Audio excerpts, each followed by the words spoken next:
34 female have always been a filler person. My parents each had a child they obviously favored. My mother favored my younger sister. My father favored my younger brother. I am the friend that is ignored in a group. I am the employee whose birthday is forgotten. I'm the person who doesn't get dates. I've gotten used to it. As a result of being this agreeable, filler, boring person, I think the people around me don't realize that I'm a real person who has needs like everyone else. The prime example was when I said that my chest hurt and I coughed all the time. The people I spoke to, and I know only a few people, said that it was not a big deal and that I'd be fine. I'd never complained before, so I should be fine. I took that to heart and wondered if I really should have told people that I didn't feel well, and wondered if I was making it up in my head. It took me a long time to actually tell the doctor my symptoms because I thought I was overreacting, but I had to get checked out. Well, it turns out that there was something wrong with me. I have stage 2 NSCLC lung cancer. I'm still independent and handling this alone. I drive myself to and from appointments. I pick up my medication. I reason with doctors and insurance. I haven't slacked in housework or at work. In fact, I've worked even harder. Today at work, I told my friend I couldn't help her move as a favor because I had a medical appointment that day. She pressed me for more details, and I just said that I have treatment for NSCLC. I didn't want to give more information than that. My husband complained that I told her the information gleefully, as if I'm happy about the news. I told him I'm happy to be diagnosed because it's proof for myself that I'm human with needs like everyone else. I wasn't crazy. He said I shouldn't act like this. My husband has been unstable and touchy about random things this year, so I don't know if he has a point. Update: I'm in therapy. My therapist and I are working through things, and she's been very helpful. I feel somewhere between a filler person and an automation. Filler people aren't real. They don't have complexities in life, and they exist solely to make others shine. Machines don't get sick. The diagnosis was something that was concrete. I exist. I'm a person. I'm not crazy, and it's not in my head. I don't want attention from others. I cried and felt relief in the same moment. Thanks to the comments, I think I know why my husband has been unstable and touchy. The beginning of this year, the love of his life got into a car accident and broke her femur. She survived and is healthy now. I think that could be part of what's concerning him. My illness is a reminder that she could have unalived, and she could still unalive, and life is unpredictable that way. I alone wouldn't inspire such emotion in my husband. The comments made me realize that my husband likely felt helpless at the concept of death. I traced back when he started to become touchy and moody and realized it was when she got into that car accident. My husband has asked to help, but there's nothing for him to do. I have taken care of everything so far and will continue to do so. From the comments, you buried the lead with that my husband's love of his life got in a car accident statement. The love of his life, my husband's first love, the one that got away, whatever you want to call it. They were childhood friends. They dated and broke up when my husband was young. She's a passionate person that wanted to live a passionate life. My husband never got over her and blames himself for losing her. I met him shortly after he broke up with her. We dated for 2 years. Through bits and pieces, I've realized how much she means to him. He was an hour late to our wedding. I found out later that his father had to talk him out of leaving me at the altar. It would embarrass his family. He had doubts because of her. I mentioned her once and he snapped at me to never mention her name again. He looks her up constantly as she frequently posts on social media. They remain tangentially connected. He is always interested in news of her. He loves her deeply still, I know. She got into a car accident earlier this year and broke her leg, her femur specifically. I didn't think to connect his moodiness and general upset with that until now. She could have unalived in the crash. My illness is a reminder to him of how fragile life is and that she could have unalived and she could still die purely due to chance. Update: the past week has been a roller coaster of emotion for me. My therapist had suggested that I write my thoughts and emotions in a journal, but I always convinced myself there wasn't enough time in a day. Writing that post made me realize that I was dealing with a lot of emotions that I suppressed. I did resent the people in my life who just took without giving back. I had told nobody besides my therapist about how much I feel like a ghost of a person and how I pushed things down and never complained. So I spent hours writing down my thoughts in a diary. I realized that I needed to be more honest and stop tiptoeing around people to make them comfortable. I told my husband that I knew about his past with his ex-girlfriend. I knew that they had unresolved feelings and he needed closure about her and their relationship. He kept checking her social media throughout the years, but it intensified this year after she was in the car accident. He was shocked that I knew. I encouraged him to reach out and get that closure he wanted.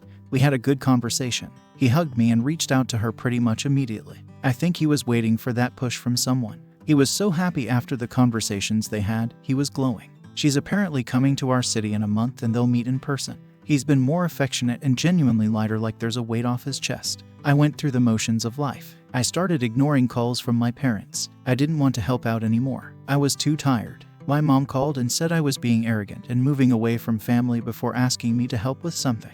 I didn't reach out to my friends. I have only a few and we would text every day. I realized we texted because I always reached out. I told someone else about my diagnosis. My neighbor Nancy is a woman in her late 70s. She's one of the few people I feel seen by. She cares about me, and if I had told her about my health issues, she would have told me to go to the ER. I know why I didn't tell her, but I wonder why I hope for care from people who have demonstrated no care for me instead of those that do. She was so worried for me. We had planned a fun day trip to see a flower festival next spring. I drove home on my first week of the second cycle, and for the first time I was exhausted. I had to pull over and rest for an hour before I felt well enough to finish driving home. I was so exhausted I didn't want to move, and I sat on my driveway. It hit me then that I didn't have NSCLC stage 2. I had lung cancer. I could unalive. I just started sobbing. All I could think of was the stupid flower festival. I haven't lived my life. I love my husband, my family, my friends, but I don't want to be married to him. I don't want to cater to my family.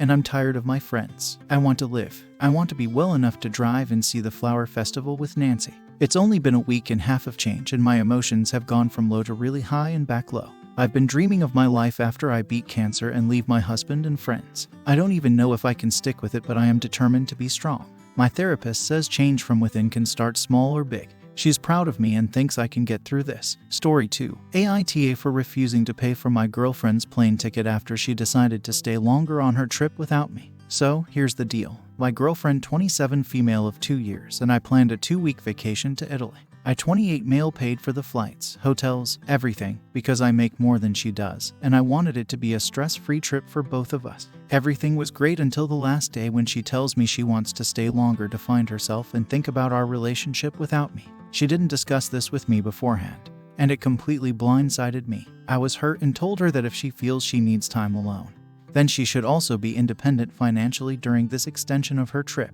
I said I wouldn't be paying for her new return ticket whenever she decides to come back. Now, she's upset, calling me unsupportive and selfish, and some of our friends are saying I'm being in a hole because I left her stranded in a foreign country without financial help. So AITA for refusing to pay for her new plane ticket home after she chose to extend her trip without any heads up. Update. Thank you to all the people who responded, especially the early ones who gave some outside verification of me probably not being the asshole. I don't feel comfortable saying I'm completely blameless here because you're only getting one side of the story, and I need to take responsibility for my part in this whole thing, such as it is. But I guess I never realized how good my girlfriend was at making me feel like unreasonable shit was normal and rational and that I was the crazy one. So here's the update. We're both back in America now, and she's packing her shit to go stay with her family for a bit until she can find a new place. Soon after I posted, it was time to go to the airport, so I did. Without her, I'm one of those people who arrives really early because I never think I'll get to the gate in time because everything that could go wrong probably would go wrong. It never does, but especially with how I was feeling my luck was going, I didn't want to push it. I was there for about an hour by myself mulling things over and talking to my mom. I looked at a couple responses to this post, but I didn't trust that I wouldn't lose it if I started responding, and I definitely didn't want to burst into tears while I was in the airport. As I was talking to my mom, my girlfriend showed up. I guess she thought I was bluffing but had a rude awakening when the hotel staff kicked her out of the room because I'd only paid through that day. I took no small amount of satisfaction in this, not gonna lie. She'd been so concerned about the plane ticket that she didn't even stop to think about where she was going to stay. As many of you guessed, she met someone while we were in Italy. She was quick to tell me that it was just a physical attraction and that they hadn't done anything, but she had his Insta and was wanting to see if it'd go anywhere. I guess that's what I get for not feeling well and wanting to stay in one night while she went out to explore. Obviously, I told her things were over between us. Even though she tried to make it sound like nothing had happened, the fact was, 1, I couldn't feel like I could trust her when she said that, and 2, I don't really want to be with someone who feels like it's okay to still keep her options open when she's been in a monogamous relationship for the past 2 years. The flight home was awkward as F, and she tried really hard to give another pitch for why we should stay together on the drive home from the airport. I think, as we got closer to home, reality started setting in and she realized she'd just thrown a lot away. So yeah, I'm jet-lagged and physically and emotionally exhausted. I'm just kind of numb at this point. Finally, I didn't see all the comments as there are 25 at the time of this update, but to the few that were downvoted into oblivion who said this was fake because I hadn't updated in several hours. F you. I was looking for reasonable dissenting opinions that might have helped me make sense of this situation, and you're accusing me of making this up for random internet points. Believe it or not, my priority was not to tell a bunch of strangers on the internet how my world was falling apart around me. I know it's easy to think that these people aren't real and their struggles are meaningless because screens divide us, but ironically, here they as wholes.